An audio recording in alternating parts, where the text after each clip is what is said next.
अश्वत्थामा कहने लगा युवराज, हमारे लायक कोई सेवा हो तो तुम बताओ।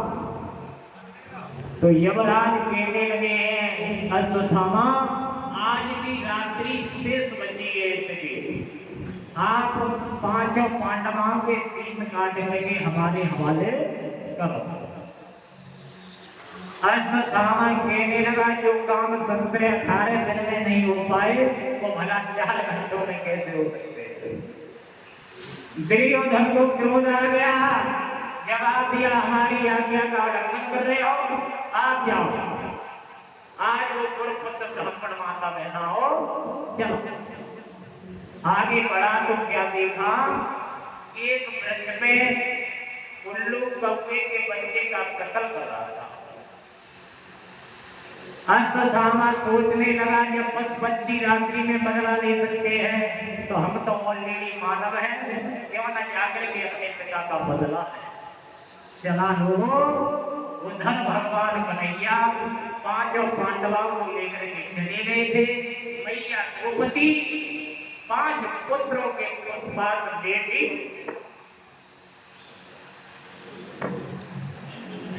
आज मैया लेती हुई है। ये दुष्ट अश्वत्थामा धीरे धीरे उस तंबा के करीब पहुंच गया। देखा कि उस तंबा के बाहर भोले बाबा पहरा दे रहे थे। अश्वत्थामा समझ गया, अब ये काम नहीं बन सकता, अगर भोले बाबा बने रहे तो ये काम हम नहीं कर पाएंगे। तो भोले बाबा की स्तुति करने लगा, मनाने लगा। जब वो ब्राह्मण भोले बाबा को मना रहा है तो हम और आप सब मिलकर के भोले बाबा को मनाए हैं। मनाओ, ताली बजा के बोलेंगे, भोले बाबा की स्तुति कर रहा है।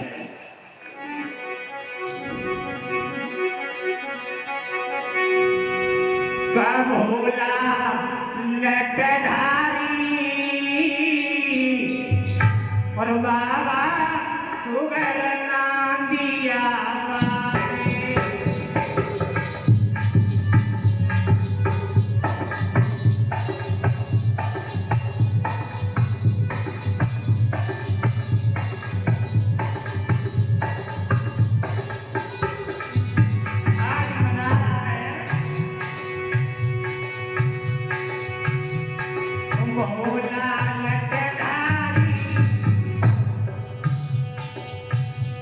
Come on,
हम पर भोले बाबा को मनाने लगा।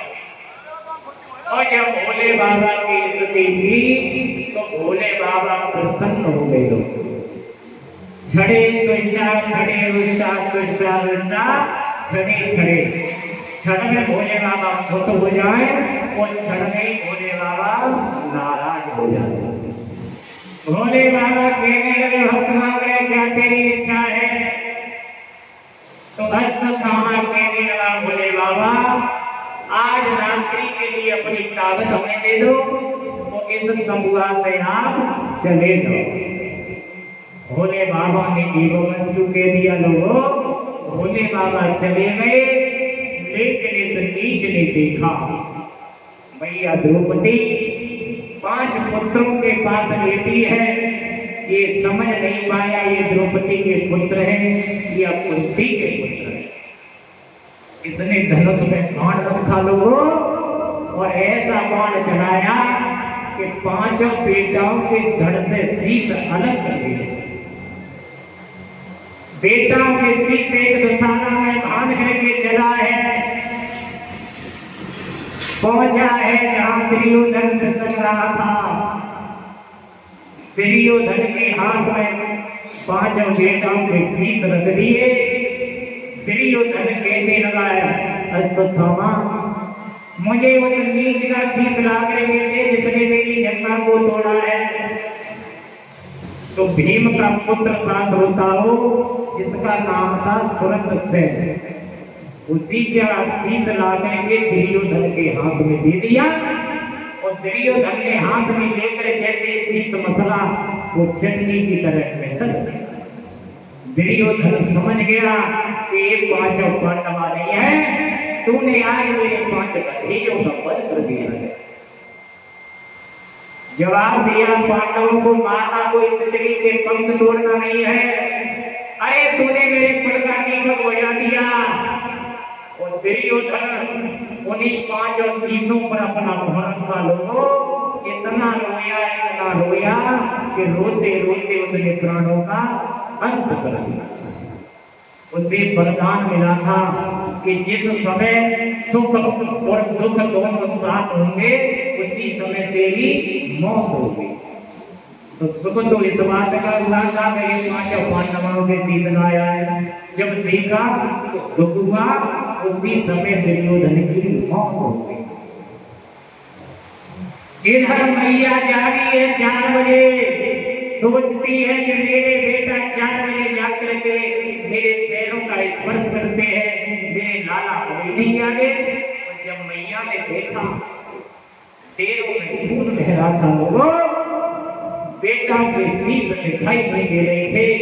मैया द्रौपदी पछाड़ खाकर के गिर गई उन बेटाओं के घरों पर और रो करके बोली है मेरे लाल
लेकर के जब तमुआ में आए तो देखा पांचों बेटों के घर पड़े हैं, डेरों के अंदर खून बह रहा है। मैया द्रौपदी बाल दिखाए हुए पागल की तरह घूम रहे।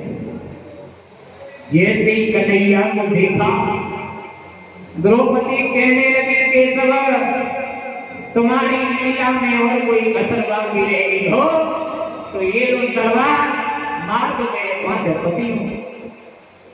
भगवान कन्हैया कहने लगे द्रौपदी, तुम हमें लांछन लगा दी। अरे हम ना होते तो जो हाथ तेरे पुत्रों का हुआ है ना, वही हाथ तेरे पतियों का होता, तो तू हमें लांछन लगा रही है।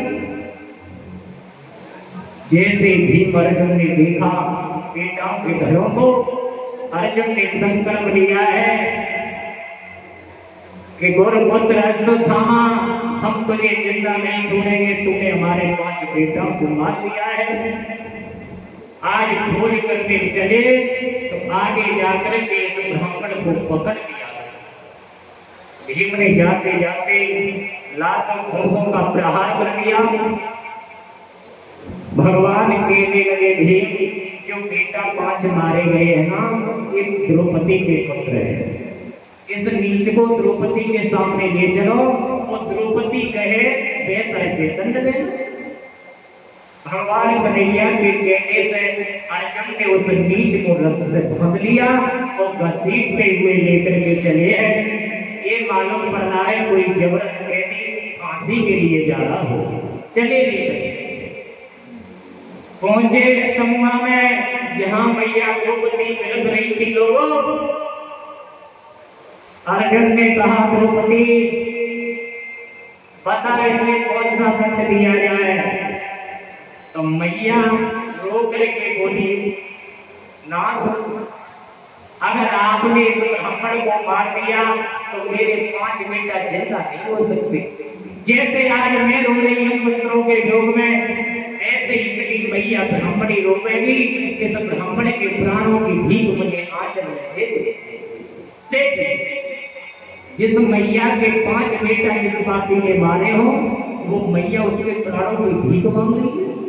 धन्य द्रौपदी, तेरी गाथाएं कलेग में गाई जाएंगे। तो भगवान कन्हैया द्रौपदी से बोले, द्रौपदी समझ गया,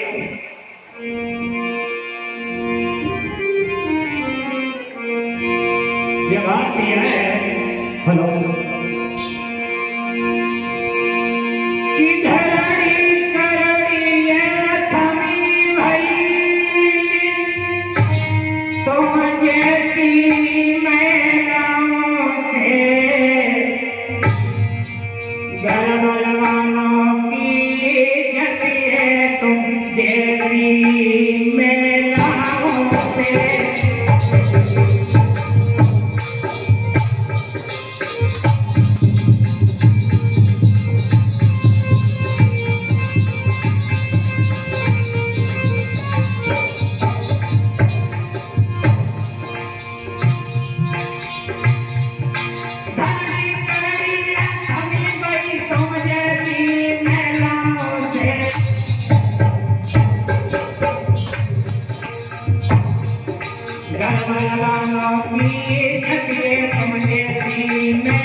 जवाब दिया द्रौपदी, धरणी करनी है थमी हुई तुम जैसी अबलाओं से, गर बलवानों की इज्जत है तुम जैसी ही पहलवान से।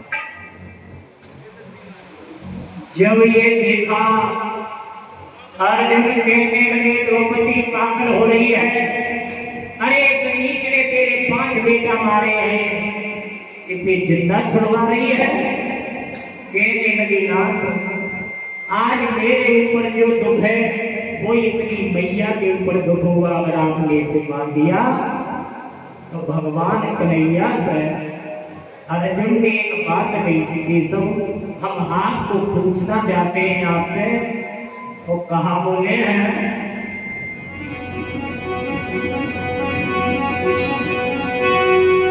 अरे मार दिया जाए या छोड़ दिया जाए, बोलो इसके साथ क्या सलूक किया जाए।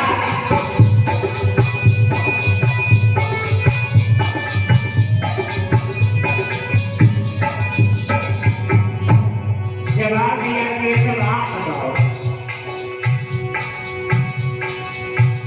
अरे मार दिया जाए या छोड़ दिया जाए, बोलो इसके साथ क्या सलूक किया जाए।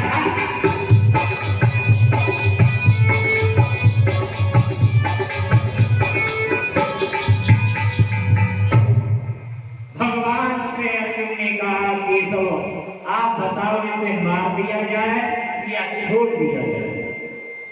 तो भगवान बोले अर्जुन बाल हत्यारे को कभी छोड़ना नहीं चाहिए, तो ब्राह्मण जाति को कभी मारना नहीं चाहिए। अर्जुन बोले क्या कह रहे हो केशव। भगवान बोले मैं सच कह रहा हूं, बाल हत्यारे को कभी छोड़ना नहीं चाहिए, तो ब्राह्मण जाति को कभी अपने हाथों से मारना नहीं चाहिए। अगर भगवान का इशारा समझने वाले हैं तो वो कुंती पुत्र अर्जुन है। अर्जुन समझ गए, अर्जुन के उस नीच का अपमान करवा दिया, मस्तक से दिव्य मणि को निकाल दिया, चांद पे चौराया बना दिया, एक तरफ की भौहें काट दी, यानी अपमान करके उसे छोड़ दिया। परीक्षित जी एक बात बताओ, दो व्यक्ति हैं, एक में गोली मार दी जाए और एक में 5 जूता मार के छोड़ दिया जाए, बताओ कौन सा अच्छा है। हाँ गोली वाला अच्छा है, वो चला गया, लेकिन वो जिंदा तो है, लेकिन समाज में उठाने के बात नहीं कर पाएंगे। यानी मारने से अपमान करना, अपमान करके उसे छोड़ दिया, और अपमान करके छोड़ दिया, लेकिन ये दुष्ट अपनी दुष्टता से बाज नहीं गया। सोच रहा है कि मैंने द्रौपदी के 5 बेटा मार दिए, अभिमन्यु का वध हो गया, अब अभिमन्यु की जो पत्नी है ना उत्तरा, उसका गर्भ बन रहा है, उसका और विध्वंस कर गया, सोई पांडवों के कुल का दीपक समाप्त हो जाएगा। इसने ब्रह्मास्त्र जला दिया मैया उत्तरा के गर्भ को जलाने। जब मैया का गर्भ जलने लगा, मैया उत्तरा घबराने लगी, लेकिन मैया उत्तरा ने तो भूल नहीं दी जो द्रौपदी ने भूल दी थी। जिस समय दूसरा समय द्रौपदी के केस पकड़ के खींच रहा था, तो द्रौपदी पहले परिवार वालों का सहारा मांगती रही, पतियों का सहारा मांगा, बाबा भीष्म गुरु द्रोणाचार्य का सहारा मांगा। जब किसी ने सहारा नहीं दिया था, तब भगवान कन्हैया को याद किया, लेकिन वो भूल उस मैया उत्तरा ने नहीं थी। उत्तरा ने जाकर भगवान कन्हैया को याद किया।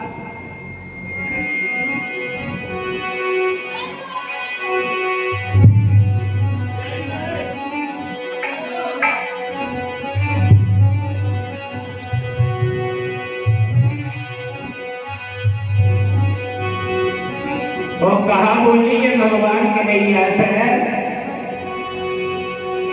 आरे को